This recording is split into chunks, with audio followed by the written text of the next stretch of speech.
تو 2006 کے بعد ہم انرجی ڈیفیسٹ کنٹری ہو جائیں گے اور ملک میں لوڈ شیڈنگ کا عمل شروع ہو جائے گا۔ جب ہم نے یہ رپورٹ جاری کی تھی اس وقت پاکستان کے پاس فاضل بجلی تھی اور ہم انڈیا کو ایکسپورٹ کرنے کی بات کر رہے تھے، اور ہماری یہ رپورٹ اس وقت لوگوں نے بہت تنقید کی کہ ہمارے پاس بجلی فالتو ہے، ہم انڈیا کو ایکسپورٹ کرنے کے لیے نیگوشیٹ کر رہے ہیں کہ اپنی فالتو بجلی ان کو بیچ سکیں، چونکہ وہ سب سے قریب بائر ہے بجلی کا، اور ہمیں یہ ڈرا رہے ہیں کہ ہم بجلی کی کمی کا شکار ہو جائیں گے۔ کیونکہ کسی بھی ملک کی ترقی جامد نہیں رہتی، ترقی کے ساتھ جڑی ہوئی ڈیمانڈ مسلسل بڑھتی رہتی ہے، اور اگر کوئی ملک اس بڑھتی ہوئی ڈیمانڈ کے لیے بروقت سپلائی کے فیصلے نہیں کرتا تو پھر اسے انہی حالات کا سامنا کرنا پڑتا ہے جن کا آج ہم کر رہے ہیں، یا اس سے پہلے ہم 2006-08 کے بعد ہمیں جن کا سامنا کرنا پڑا۔ اور نتیجہ یہ ہوا کہ 1999 میں جب حکومت بدلی، مارشل لا لگا، اس نے اس ویژن 2010 کو بھی ردی کی ٹوکری میں پھینک دیا اور پاکستان میں پاور جنریشن پہ توجہ نہیں دی، اور ہم رفتہ رفتہ 2006 اور 2007 کے بعد انرجی ڈیفیسٹ ہوتے ہوتے 2013 تک اس مقام پہ پہنچ گئے کہ ہمارے ملک میں 16 گھنٹے بجلی نہیں ہوتی تھی، اور پھر اس کے بعد اس بجلی کی کمی کو دور کرنے کے لیے ہنگامی طور پہ ہمیں اقدامات اٹھانے پڑے، اور پھر تقریباً 4 سالوں کے عرصے میں اس وقت کی حکومت نے نواز شریف صاحب کی قیادت میں 11,000 میگا واٹ کی نئی کیپیسٹی ایڈ کر کے پاکستان کو دوبارہ توانائی کے شعبے میں خود کفیل کیا اور ہم زیرو لوڈ شیڈنگ کے اوپر پہنچے۔ اسی طرح گیس میں بھی ہماری جو انیشل ڈسکوریز تھیں 1952 میں ایک سوئی کی صورت میں بہت بڑا ہمیں بونس ملا جس کو ہم مسلسل کنزیوم کرتے رہے۔ ماضی میں اس طرف توجہ نہیں دی گئی تھی کہ یہ گیس کی فیلڈز جو ہیں یہ بھی ڈپلیٹ کر رہی ہیں، ہم ان گیس کے ذرائع سے جو گیس کھینچ رہے ہیں اس میں گیس کے جو ذخائر ہیں وہ مسلسل کم ہو رہے ہیں، اور ہم مستقبل میں جب یہ ذخائر کم ہو جائیں گے تو اپنی ضرورت کیسے پوری کریں گے؟ لہٰذا اسی کمی کو پورا کرنے کے لیے 2013-18 میں جو ہماری حکومت تھی اس نے اس وقت LNG ٹرمینلز ریکارڈ مدت میں قائم کیے اور قطر کے ساتھ لانگ ٹرم کانٹریکٹس کیے تاکہ پاکستان میں گیس کی سپلائی کا ایک متبادل ذریعہ LNG کا متعارف کرا کے ہم گیس سپلائی کو مینج کر سکیں۔ آج وہی کانٹریکٹس جو اس وقت کیے گئے اور جن کے پاداش میں اس وقت کے وزیر پیٹرولیم شاہد خاقان عباسی صاحب اور ڈاکٹر مفتاح اسماعیل کو جھوٹے کیسز کی نشانہ بنا کے جیل میں ڈالا گیا، اور اڈیالہ جیل میں نارووال سپورٹ سٹی بنانے کے جرم میں سزائے موت کے قیدیوں کی چکی میں تھا، اور شاہد خاقان عباسی صاحب میرے ساتھ LNG ٹرمینل بنانے کی پاداش میں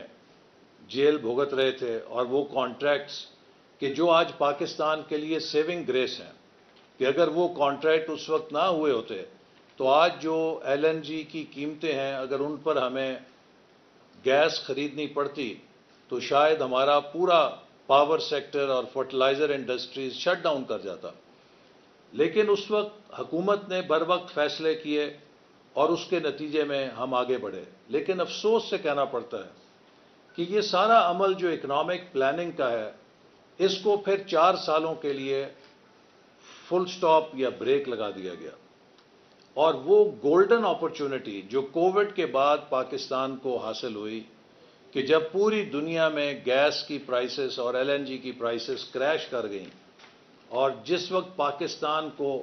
قطر سے ایک اور لانگ ٹرم کانٹریکٹ کی پیشکش ہوئی جو کہ سستا ترین کانٹریکٹ ہو سکتا تھا، اس حکومت نے اس کانٹریکٹ کو بھی نہیں کیا اور کوئی ایسا سودا بھی نہیں کیا کہ جس سے ہم سستی گیس کا فائدہ اٹھا سکتے ہیں، اور ہم نے اس گولڈن اپرچونٹی کو ضائع کر دیا۔ اور پھر اس کے بعد جب دنیا میں یوکرین رشیا وار کے بعد انرجی سیکٹر میں ایک دم بھونچال آیا، تو آج گیس کے جو سپاٹ ریٹس ہیں وہ کسی بھی ترقی پذیر ملک کے لیے ناقابل برداشت ہو چکے ہیں۔ تو اگر اسی طرح وہ عمل جاری رہتا اور ہم جب موقع تھا سستے کانٹریکٹ کر لیتے، تو آج ہم شاید ان مشکلات کا سے دوچار نہ ہوتے۔ لیکن ہماری حکومت جب آئی تو اس کے بعد سے پھر وزارت پیٹرولیم نے نہایت مستعدی کے ساتھ ہمارے وزیر مصدق ملک صاحب کی قیادت میں پاکستان کے لیے متبادل آپشنز کریٹ کرنے پہ کام کیا، اور جس کے نتیجے میں ہم آج دیکھ رہے ہیں کہ جہاں ایک طرف رشیا کا سستا تیل بھی ہمارے لیے دروازہ کھل گیا، دوسری طرف ہم آذربائیجان کے ساتھ ایک معاہدہ کرنے میں کامیاب ہو گئے، جس سے کہ ہمیں سستے LNG کے کارگوز مل سکیں گے۔ اسی طرح ترکمانستان سے جو ہماری پائپ لائن ہے اس پر بھی پیش قدمی ہو رہی ہے۔ لیکن ان سب چیزوں کے ساتھ جڑی ہوئی یہ بات ہے کہ ہم اپنے وسائل کو کیسے استعمال کریں گے۔ ہر اس وسائل کے استعمال میں ایک ٹریڈ آف ہوتا ہے۔ آپ اس کا استعمال کیا کمرشل سیکٹر میں کرنا چاہتے ہیں، کیا اس کا استعمال جو آپٹیمل یوز ہے وہ کرنا چاہتے ہیں، یا سب آپٹیمل یوز ہے اس پہ کرنا چاہتے ہیں۔ سعودی عرب میں مجھے رہنے کا موقع ملا۔ سعودی عرب تیل اور گیس سے مالا مال ہے، لیکن جدہ شہر کے اندر یا ریاض شہر کے اندر میں نے پائپ کے ذریعے گیس کی ڈسٹریبیوشن نہیں دیکھی، چونکہ پائپ کے ذریعے گیس کی ڈسٹریبیوشن دنیا کا موسٹ انیفیشینٹ طریقہ ہے اور اپنی گیس کو ضائع کرنے کا طریقہ ہے۔ لہذا ہم نے 1980 میں جب پاکستان میں مارشل لا لگا تھا، لوگوں کو خوش کرنے کے لیے اس وقت گیس کے پائپ کے کنیکشن بانٹنے کا سلسلہ شروع کیا، اور اس حد تک کیا کہ گاؤں گاؤں محلے محلے پائپیں بچھانی شروع کر دیں تاکہ لوگوں کو سیاسی رشوت کے طور پہ خوش کیا جا سکے، اور ہمارا جو ایک نادر ترین ذخیرہ تھا اس کو ہم نے گلیوں نالیوں میں پائپوں کے اندر ضائع کر کے تباہ کر دیا، چونکہ یہ سب سے ان ایفیشینٹ طریقہ ہے گیس کی تقسیم کا دنیا بھر میں، اور شاید ہی کوئی کامیاب ملک ہے کہ وہ گیس کو پائپوں کے ذریعے اپنے لوگوں میں تقسیم کرتا ہے۔ وہ دنیا بھر میں جو کامیاب ملک، جیسے میں نے آپ کو مثال دی کہ ابو دھابی یا دبئی میں بھی آپ چلے جائیں یا قطر دوحہ میں بھی چلے جائیں، تو آپ کو پائپ کے ذریعے گیس کی تقسیم کا نظام نظر نہیں آئے گا۔ وہ ممالک کے جہاں گیس یا تیل پانی کی طرح ان کے پاس ہے، جیسے ہمارے پاس پانی ہے، وہ اگرچہ وہ بھی اب کام ہو رہا ہے۔ تو یہ فیصلے ہیں جو قوموں کو پھر ان کی سزا اور جزا دیتے ہیں۔ So it is all about choices کہ what choice do you make. ہمیں بھی اس وقت فیصلہ کرنا چاہیے تھا کہ اگر ہم نے لوگوں کو سستی گیس دینی ہے تو ہم اگر سلنڈرز کے ذریعے وہ سستی گیس فراہم کرتے تو شاید وہ ایک زیادہ ایفیشینٹ طریقہ ہوتا، اور اب بہت ساری ویسٹیج جو ہے اس سے ہم بچ سکتے تھے جو ہم پائپ لائنز کے اندر کر رہے ہیں۔ اور مستقبل کے لیے بھی ہمیں یہ فیصلہ کرنا ہوگا کہ کیا ہم نے اسی طرح ان ایفیشینٹ گیس کی، جب ہمارے پاس گیس ختم ہو رہی ہے، اس کے عمل کو جاری رکھنا ہے، یا گیس کو ایک اکنامک ریسورس کے طور پہ اپنی معیشت میں ان جگہوں پہ لے کر آنا ہے جس کا اکنامک ریٹرن ہمیں زیادہ سے زیادہ مل سکے گا۔ اگر ہم نے گیس کو سستا دینا ہے تو اب ہمارے پاس اپنی سستی گیس ختم ہو گئی ہے، اب ہمیں مہنگی LNG کی گیس درآمد کرنی پڑ رہی ہے۔ اس گیس کو ہم کس حد تک سبسیڈائز کر سکتے ہیں، ہماری کتنی وقت ہے، یہ چوائسز ہیں کہ جو ہمیں آئندہ کے لیے بنانی پڑیں گی۔ اور اگر ہم نے لوگوں کو سستی توانائی دینی ہے تو اس کے کیا ذرائع ہیں، جیسے ابھی ڈاکٹر صاحب نے کہا کہ رینیوبل انرجی میں حکومت کی کوشش ہے کہ اب سولر انرجی، جس کے لیے ہمیں فوسل فیول پہ یا مہنگی توانائی پہ کم سے کم انحصار کرنا پڑتا ہے، اس کو ہم فروغ دینے کی کوشش کر رہے ہیں۔ اور پرائم منسٹر نے 10,000 میگا واٹ کا سولر انرجی کا انیشیٹو لانچ کیا ہے، جس سے ہماری کوشش ہے کہ ہم زیادہ سے زیادہ شمسی توانائی کے ذریعے مستقبل میں اپنی بجلی کی ضرورت کو پورا کر سکیں۔ تو پاکستان کے لیے توانائی اور اس میں گیس ایک بہت امپورٹنٹ کمپوننٹ ہے جو ہمیں اپنی ترقی کے لیے درکار ہے۔ اس کو ہم نے کیسے مستقبل میں حاصل کرنا ہے، اس کو ہم نے کیسے پرائرٹائز کرنا ہے، اس کے لیے ہمیں چوائسز کرنی پڑیں گی۔ ہر چوائس کی ٹریڈ آف ہے کہ آپ نے لوگوں کو خوش کرنا ہے، سستی چیز دینی ہے، یا آپ نے کمرشل فائدہ لینا ہے، یا دونوں کرنے ہیں تو دونوں میں کیا توازن رکھنا ہے۔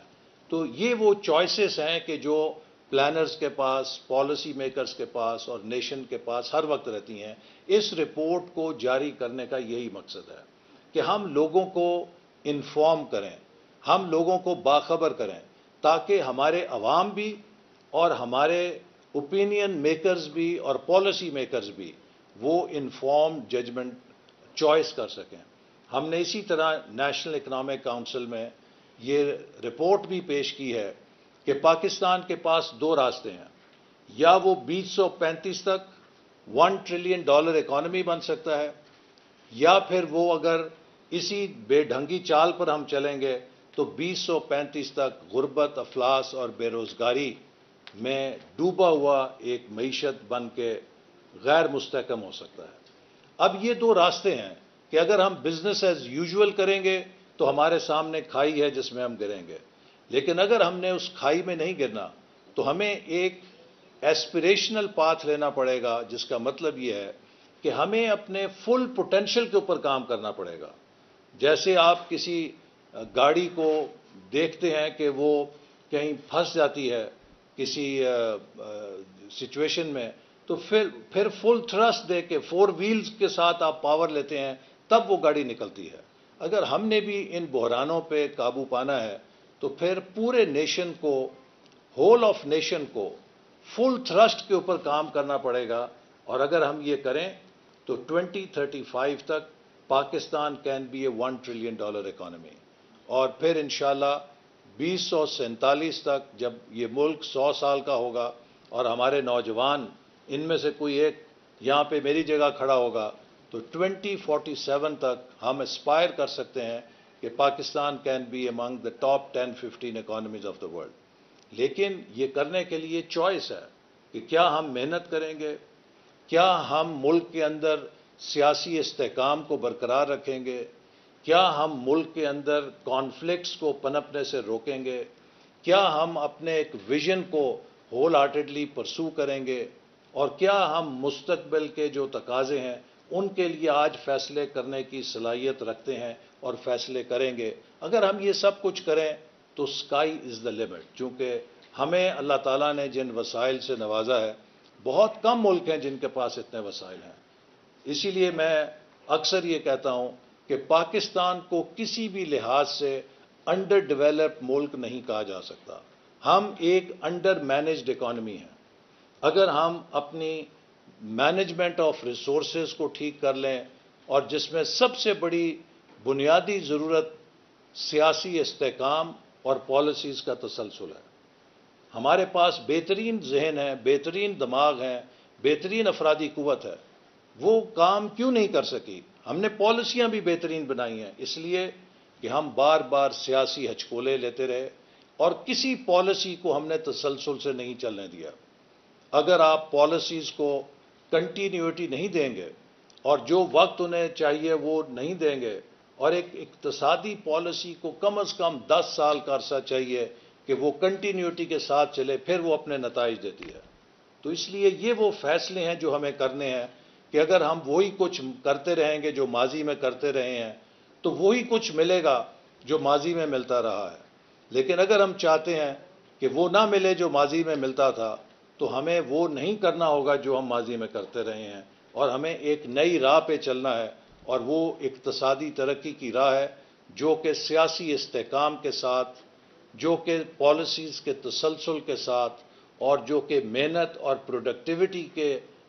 اضافے کے ساتھ جڑی ہوئی ہے۔ اور مجھے یقین ہے کہ انشاءاللہ ہم سب اس مقام پر آ گئے ہیں کہ اب مزید کسی جھٹکے کی گنجائش نہیں ہے۔ اس لیے اب ایک ہی راستہ ہے کہ ہم اس ملک کو امن اور استحکام کے ساتھ اس کی اقتصادی منزل کی طرف سب مل کر تعاون کے ساتھ یکجہتی کے ساتھ کام کریں تو انشاءاللہ تعالی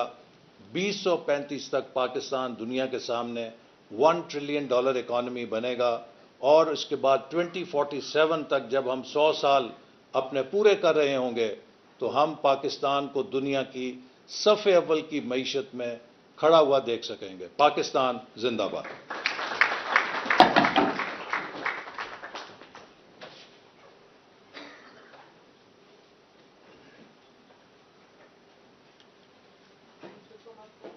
کیپیسٹی کو مینج نہ کیا تو 2006 کے بعد ہم انرجی ڈیفیسٹ کنٹری ہو جائیں گے اور ملک میں لوڈ شیڈنگ کا عمل شروع ہو جائے گا۔ جب ہم نے یہ رپورٹ جاری کی تھی اس وقت پاکستان کے پاس فاضل بجلی تھی اور ہم انڈیا کو ایکسپورٹ کرنے کی بات کر رہے تھے، اور ہماری یہ رپورٹ اس وقت لوگوں نے بہت تنقید کی کہ ہمارے پاس بجلی فالتو ہے، ہم انڈیا کو ایکسپورٹ کرنے کے لیے نیگوشیٹ کر رہے ہیں کہ اپنی فالتو بجلی ان کو بیچ سکیں، چونکہ وہ سب سے قریب بائر ہے بجلی کا، اور ہمیں یہ ڈرا رہے ہیں کہ ہم بجلی کی کمی کا شکار ہو جائیں گے۔ چونکہ کسی بھی ملک کی ترقی جامد نہیں رہتی، ترقی کے ساتھ جڑی ہوئی ڈیمانڈ مسلسل بڑھتی رہتی ہے، اور اگر کوئی ملک اس بڑھتی ہوئی ڈیمانڈ کے لیے بروقت سپلائی کے فیصلے نہیں کرتا تو پھر اسے انہی حالات کا سامنا کرنا پڑتا ہے جن کا آج ہم کر رہے ہیں، یا اس سے پہلے ہم 2006-08 کے بعد ہمیں جن کا سامنا کرنا پڑا۔ اور نتیجہ یہ ہوا کہ 1999 میں جب حکومت بدلی، مارشل اللہ لگا، اس نے اس ویژن 2010 کو بھی ردی کی ٹوکری میں پھینک دیا اور پاکستان میں پاور جنریشن پہ توجہ نہیں دی، اور ہم رفتہ رفتہ 2006 اور 2007 کے بعد انرجی ڈیفیسٹ ہوتے ہوتے 2013 تک اس مقام پہ پہنچ گئے کہ ہمارے ملک میں 16 گھنٹے بجلی نہیں ہوتی تھی، اور پھر اس کے بعد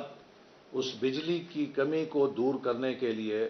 ہنگامی طور پہ ہمیں اقدامات اٹھانے پڑے، اور پھر تقریباً 4 سالوں کے عرصے میں اس وقت کی حکومت نے نواز شریف صاحب کی قیادت میں 11,000 میگا واٹ کی نئی کیپیسٹی ایڈ کر کے پاکستان کو دوبارہ توانائی کے شعبے میں خود کفیل کیا اور ہم زیرو لوڈ شیڈنگ کے اوپر پہنچے۔ اسی طرح گیس میں بھی ہماری جو انیشیل ڈسکوریز تھیں 1952 میں ایک سوئی کی صورت میں بہت بڑا ہمیں بونس ملا جس کو ہم مسلسل کنزیوم کرتے رہے۔ ماضی میں اس طرف توجہ نہیں دی گئی تھی کہ یہ گیس کی فیلڈز جو ہیں یہ بھی ڈپلیٹ کر رہی ہیں، ہم ان گیس کے ذرائع سے جو گیس کھینچ رہے ہیں اس میں گیس کے جو ذخائر ہیں وہ مسلسل کم ہو رہے ہیں، اور ہم مستقبل میں جب یہ ذخائر کم ہو جائیں گے تو اپنی ضرورت کیسے پوری کریں گے؟ لہٰذا اسی کمی کو پورا کرنے کے لیے 2013-18 میں جو ہماری حکومت تھی اس نے اس وقت LNG ٹرمینلز ریکارڈ مدت میں قائم کیے اور قطر کے ساتھ لانگ ٹرم کانٹریکٹس کیے تاکہ پاکستان میں گیس کی سپلائی کا ایک متبادل ذریعہ LNG کا متعارف کرا کے ہم گیس سپلائی کو مینج کر سکیں۔ آج وہی کانٹریکٹس جو اس وقت کیے گئے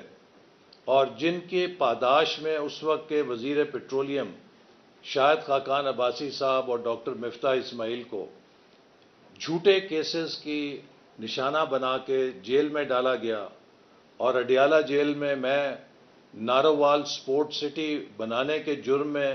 سزائے موت کے قیدیوں کی چکی میں تھا، اور شاہد خاقان عباسی صاحب میرے ساتھ LNG ٹرمینل بنانے کی پاداش میں جیل بھگت رہے تھے، اور وہ کانٹریکٹس کہ جو آج پاکستان کے لیے سیونگ گریس ہیں کہ اگر وہ کانٹریکٹ اس وقت نہ ہوئے ہوتے تو آج جو LNG کی قیمتیں ہیں اگر ان پر ہمیں گیس خریدنی پڑتی تو شاید ہمارا پورا پاور سیکٹر اور فرٹیلائزر انڈسٹریز شٹ ڈاؤن کر جاتا۔ لیکن اس وقت حکومت نے بر وقت فیصلے کیے اور اس کے نتیجے میں ہم آگے بڑھے. لیکن افسوس سے کہنا پڑتا ہے کہ یہ سارا عمل جو اکنامک پلاننگ کا ہے، اس کو پھر 4 سالوں کے لیے فل سٹاپ یا بریک لگا دیا گیا. اور وہ گولڈن اپرچونٹی جو کووڈ کے بعد پاکستان کو حاصل ہوئی کہ جب پوری دنیا میں گیس کی پرائسز اور LNG کی پرائسز کریش کر گئیں، اور جس وقت پاکستان کو قطر سے ایک اور لانگ ٹرم کانٹریکٹ کی پیشکش ہوئی جو کہ سستا ترین کانٹریکٹ ہو سکتا تھا، اس حکومت نے اس کانٹریکٹ کو بھی نہیں کیا اور کوئی ایسا سودا بھی نہیں کیا کہ جس سے ہم سستی گیس کا فائدہ اٹھا سکتے، اور ہم نے اس گولڈن اپرچونٹی کو ضائع کر دیا. اور پھر اس کے بعد جب دنیا میں یوکرین رشیا وار کے بعد انرجی سیکٹر میں ایک دم بھونچال آیا، تو آج گیس کے جو سپاٹ ریٹس ہیں وہ کسی بھی ترقی پذیر ملک کے لیے ناقابل برداشت ہو چکے ہیں. تو اگر اسی طرح وہ عمل جاری رہتا اور ہم جب موقع تھا سستے کانٹریکٹ کر لیتے، تو آج ہم شاید ان مشکلات کا سے دوچار نہ ہوتے. لیکن ہماری حکومت جب آئی تو اس کے بعد سے پھر وزارت پیٹرولیم نے نہایت مستعدی کے ساتھ ہمارے وزیر مصدق ملک صاحب کی قیادت میں پاکستان کے لیے متبادل آپشنز کریٹ کرنے پہ کام کیا، اور جس کے نتیجے میں ہم آج دیکھ رہے ہیں کہ جہاں ایک طرف رشیا کا سستا تیل بھی ہمارے لیے دروازہ کھل گیا، دوسری طرف ہم آذربائیجان کے ساتھ ایک معاہدہ کرنے میں کامیاب ہو گئے جس سے کہ ہمیں سستے LNG کے کارگوز مل سکیں گے. اسی طرح ترکمانستان سے جو ہماری پائپ لائن ہے اس پر بھی پیش قدمی ہو رہی ہے. لیکن ان سب چیزوں کے ساتھ جڑی ہوئی یہ بات ہے کہ ہم اپنے وسائل کو کیسے استعمال کریں گے. ہر اس وسائل کے استعمال میں ایک ٹریڈ آف ہوتا ہے. آپ اس کا استعمال کیا کمرشل سیکٹر میں کرنا چاہتے ہیں، کیا اس کا استعمال جو آپٹیمل یوز ہے وہ کرنا چاہتے ہیں، یا سب آپٹیمل یوز ہے اس پہ کرنا چاہتے ہیں. سعودی عرب میں مجھے رہنے کا موقع ملا. سعودی عرب تیل اور گیس سے مالا مال ہے، لیکن جدہ شہر کے اندر یا ریاض شہر کے اندر میں نے پائپ کے ذریعے گیس کی ڈسٹریبیوشن نہیں دیکھی، چونکہ پائپ کے ذریعے گیس کی ڈسٹریبیوشن دنیا کا موسٹ انیفیشینٹ طریقہ ہے اور اپنی گیس کو ضائع کرنے کا طریقہ ہے. لہذا ہم نے 1980 میں جب پاکستان میں مارشل لا لگا تھا، لوگوں کو خوش کرنے کے لیے اس وقت گیس کے پائپ کے کنیکشن بانٹنے کا سلسلہ شروع کیا، اور اس حد تک کیا کہ گاؤں گاؤں محلے محلے پائپیں بچھانی شروع کر دیں تاکہ لوگوں کو سیاسی رشوت کے طور پہ خوش کیا جا سکے. اور ہمارا جو ایک نادر ترین ذخیرہ تھا اس کو ہم نے گلیوں نالیوں میں پائپوں کے اندر ضائع کر کے تباہ کر دیا. چونکہ یہ سب سے ان ایفیشینٹ طریقہ ہے گیس کی تقسیم کا دنیا بھر میں، اور شاید ہی کوئی کامیاب ملک ہے کہ وہ گیس کو پائپوں کے ذریعے اپنے لوگوں میں تقسیم کرتا ہے. وہ دنیا بھر میں جو کامیاب ملک، جیسے میں نے آپ کو مثال دی کہ ابو دھابی یا دبئی میں بھی آپ چلے جائیں یا قطر دوحہ میں بھی چلے جائیں، تو آپ کو پائپ کے ذریعے گیس کی تقسیم کا نظام نظر نہیں آئے گا. وہ ممالک کے جہاں گیس یا تیل پانی کی طرح ان کے پاس ہے جیسے ہمارے پاس پانی ہے، وہ اگرچہ وہ بھی اب کام ہو رہا ہے. تو یہ فیصلے ہیں جو قوموں کو پھر ان کی سزا اور جزا دیتے ہیں. So it is all about choices کہ what choice do you make. ہمیں بھی اس وقت فیصلہ کرنا چاہیے تھا کہ اگر ہم نے لوگوں کو سستی گیس دینی ہے تو ہم اگر سلنڈرز کے ذریعے وہ سستی گیس فراہم کرتے تو شاید وہ ایک زیادہ ایفیشینٹ طریقہ ہوتا، اور اب بہت ساری ویسٹیج جو ہے اس سے ہم بچ سکتے تھے جو ہم پائپ لائنز کے اندر کر رہے ہیں. اور مستقبل کے لیے بھی ہمیں یہ فیصلہ کرنا ہوگا کہ کیا ہم نے اسی طرح ان ایفیشینٹ گیس کی، جب ہمارے پاس گیس ختم ہو رہی ہے، اس کے عمل کو جاری رکھنا ہے، یا گیس کو ایک اکنامک ریسورس کے طور پہ اپنی معیشت میں ان جگہوں پہ لے کر آنا ہے جس کا اکنامک ریٹرن ہمیں زیادہ سے زیادہ مل سکے گا. اگر ہم نے گیس کو سستا دینا ہے تو اب ہمارے پاس اپنی سستی گیس ختم ہو گئی ہے، اب ہمیں مہنگی LNG کی گیس درآمد کرنی پڑ رہی ہے،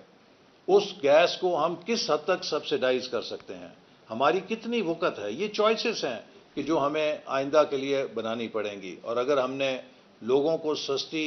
توانائی دینی ہے تو اس کے کیا ذرائع ہیں، جیسے ابھی ڈاکٹر صاحب نے کہا کہ رینیوبل انرجی میں حکومت کی کوشش ہے کہ اب سولر انرجی، جس کے لیے ہمیں فوسل فیول پہ یا مہنگی توانائی پہ کم سے کم انحصار کرنا پڑتا ہے، اس کو ہم فروغ دینے کی کوشش کر رہے ہیں۔ اور پرائم منسٹر نے 10,000 میگا واٹ کا سولر انرجی کا انیشیٹو لانچ کیا ہے، جس سے ہماری کوشش ہے کہ ہم زیادہ سے زیادہ شمسی توانائی کے ذریعے مستقبل میں اپنی بجلی کی ضرورت کو پورا کر سکیں۔ تو پاکستان کے لیے توانائی اور اس میں گیس ایک بہت امپورٹنٹ کمپوننٹ ہے جو ہمیں اپنی ترقی کے لیے درکار ہے۔ اس کو ہم نے کیسے مستقبل میں حاصل کرنا ہے، اس کو ہم نے کیسے پرائرٹائز کرنا ہے، اس کے لیے ہمیں چوائسز کرنی پڑیں گی۔ ہر چوائس کی ٹریڈ آف ہے کہ آپ نے لوگوں کو خوش کرنا ہے، سستی چیز دینی ہے، یا آپ نے کمرشل فائدہ لینا ہے، یا دونوں کرنے ہیں تو دونوں میں کیا توازن رکھنا ہے۔ تو یہ وہ چوائسز ہیں کہ جو پلانرز کے پاس، پالیسی میکرز کے پاس اور نیشن کے پاس ہر وقت رہتی ہیں۔ اس رپورٹ کو جاری کرنے کا یہی مقصد ہے کہ ہم لوگوں کو انفارم کریں، ہم لوگوں کو باخبر کریں، تاکہ ہمارے عوام بھی اور ہمارے اوپینین میکرز بھی اور پالیسی میکرز بھی وہ انفارم ججمنٹ چوائس کر سکیں۔ ہم نے اسی طرح نیشنل اکنامک کونسل میں یہ رپورٹ بھی پیش کی ہے کہ پاکستان کے پاس دو راستے ہیں، یا وہ 2035 تک $1 ٹریلین اکانومی بن سکتا ہے، یا پھر وہ اگر اسی بے ڈھنگی چال پر ہم چلیں گے تو 2035 تک غربت، افلاس اور بے روزگاری میں ڈوبا ہوا ایک معیشت بن کے غیر مستحکم ہو سکتا ہے۔ اب یہ دو راستے ہیں کہ اگر ہم بزنس ایز یوزول کریں گے تو ہمارے سامنے کھائی ہے جس میں ہم گریں گے، لیکن اگر ہم نے اس کھائی میں نہیں گرنا تو ہمیں ایک ایسپریشنل پاتھ لینا پڑے گا، جس کا مطلب یہ ہے کہ ہمیں اپنے فل پوٹینشل کے اوپر کام کرنا پڑے گا۔ جیسے آپ کسی گاڑی کو دیکھتے ہیں کہ وہ کہیں پھنس جاتی ہے کسی سچویشن میں، تو پھر فل تھرسٹ دے کے 4 ویلز کے ساتھ آپ پاور لیتے ہیں، تب وہ گاڑی نکلتی ہے۔ اگر ہم نے بھی ان بحرانوں پہ قابو پانا ہے تو پھر پورے نیشن کو، ہول آف نیشن کو فل تھرسٹ کے اوپر کام کرنا پڑے گا۔ اور اگر ہم یہ کریں تو 2035 تک Pakistan can be a $1 trillion economy, اور پھر انشاءاللہ 2047 تک جب یہ ملک 100 سال کا ہوگا اور ہمارے نوجوان ان میں سے کوئی ایک یہاں پہ میری جگہ کھڑا ہوگا، تو 2047 تک ہم اسپائر کر سکتے ہیں کہ Pakistan can be among the top 10-15 economies of the world. لیکن یہ کرنے کے لیے چوائس ہے کہ کیا ہم محنت کریں گے، کیا ہم ملک کے اندر سیاسی استحکام کو برقرار رکھیں گے، کیا ہم ملک کے اندر کانفلکٹس کو پنپنے سے روکیں گے، کیا ہم اپنے ایک ویژن کو ہول ہارٹیڈلی پرسو کریں گے، اور کیا ہم مستقبل کے جو تقاضے ہیں ان کے لیے آج فیصلے کرنے کی صلاحیت رکھتے ہیں اور فیصلے کریں گے۔ اگر ہم یہ سب کچھ کریں تو اسکائی از دا لمٹ، چونکہ ہمیں اللہ تعالیٰ نے جن وسائل سے نوازا ہے، بہت کم ملک ہیں جن کے پاس اتنے وسائل ہیں۔ اسی لیے میں اکثر یہ کہتا ہوں کہ پاکستان کو کسی بھی لحاظ سے انڈر ڈیولپڈ ملک نہیں کہا جا سکتا، ہم ایک انڈر مینجڈ اکانومی ہیں۔ اگر ہم اپنی مینجمنٹ آف ریسورسز کو ٹھیک کر لیں، اور جس میں سب سے بڑی بنیادی ضرورت سیاسی استحکام اور پالیسیز کا تسلسل ہے۔ ہمارے پاس بہترین ذہن ہے، بہترین دماغ ہیں، بہترین افرادی قوت ہے، وہ کام کیوں نہیں کر سکی؟ ہم نے پالیسیاں بھی بہترین بنائی ہیں، اس لیے کہ ہم بار بار سیاسی ہچکولے لیتے رہے اور کسی پالیسی کو ہم نے تسلسل سے نہیں چلنے دیا۔ اگر آپ پالیسیز کو کنٹینیوٹی نہیں دیں گے اور جو وقت انہیں چاہیے وہ نہیں دیں گے، اور ایک اقتصادی پالیسی کو کم از کم 10 سال کا عرصہ چاہیے کہ وہ کنٹینیوٹی کے ساتھ چلے، پھر وہ اپنے نتائج دیتی ہے۔ تو اس لیے یہ وہ فیصلے ہیں جو ہمیں کرنے ہیں کہ اگر ہم وہی کچھ کرتے رہیں گے جو ماضی میں کرتے رہے ہیں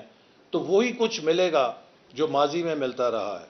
لیکن اگر ہم چاہتے ہیں کہ وہ نہ ملے جو ماضی میں ملتا تھا تو ہمیں وہ نہیں کرنا ہوگا جو ہم ماضی میں کرتے رہے ہیں، اور ہمیں ایک نئی راہ پہ چلنا ہے، اور وہ اقتصادی ترقی کی راہ ہے جو کہ سیاسی استحکام کے ساتھ،